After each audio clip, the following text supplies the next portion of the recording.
हई वैशाली में दोबारा फिर भाई आस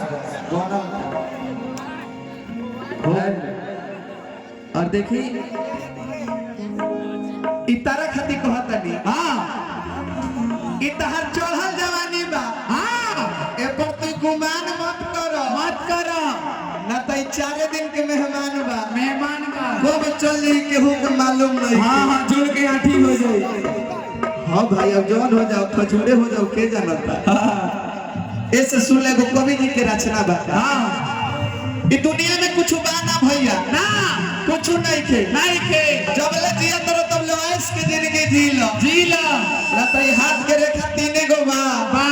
ई कोहिया मिट के केहू के मालूम नहीं के ऐसे कहे के बका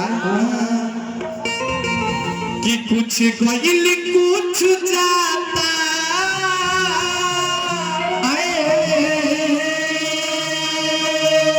कि कुछ जाए वाला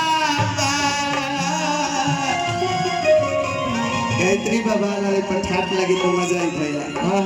कहे के बका कि कुछ गइल कुछ जाता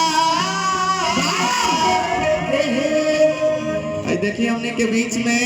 सुपरस्टार गायिका दीदी दीदी के भी आगमन होइए गइल बा हमरा बुझाइल भी भय नहीं थे लेकिन अब हो गइल बा हां न हां कि छोड़ेंगे ना हम हाय हाय कि छोड़ब ना हम तहरे साथ साथी लेकिन कहे के का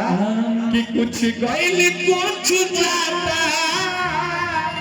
कि कुछ जाए वाला जो चल गई तो चलिए गई बा जो बचल बा हो जाए वाला बावरी का तहरा जिंदगी के फील हो जाए वाला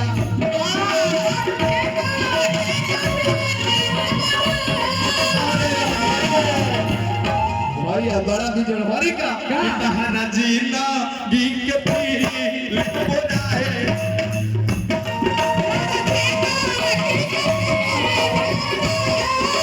कुछ गइल कुछ जाता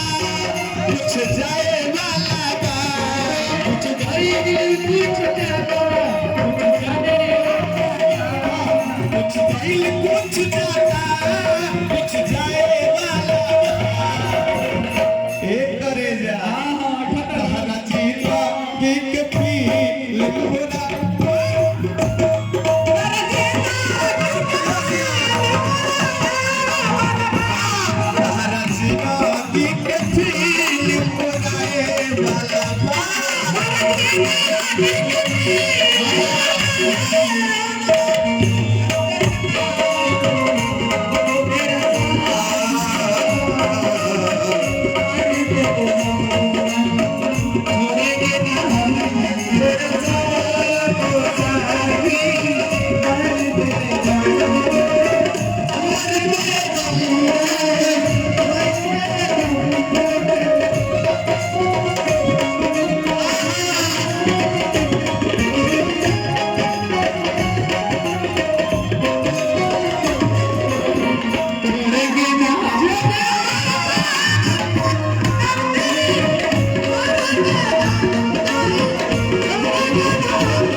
कवि जी कहते नहीं जब केहू अपन नहीं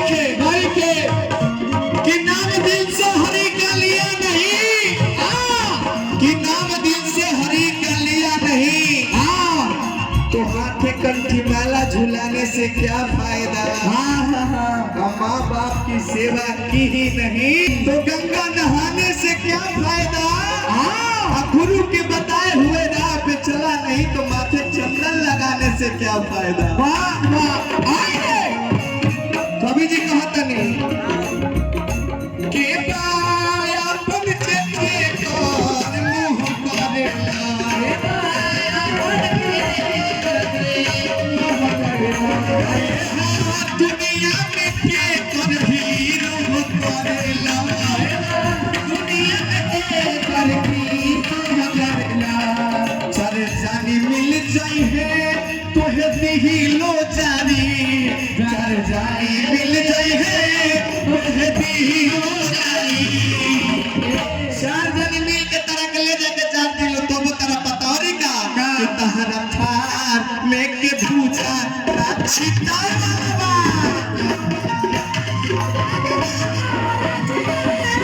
तहरा जिंदगी के दिल मुराए वाला बा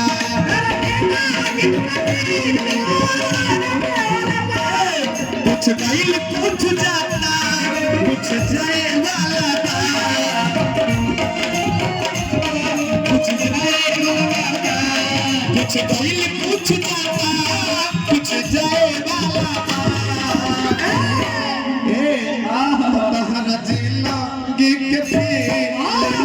उड़ाए वाला तहरा जिंदगी के फिर उड़ाए वाला तहरा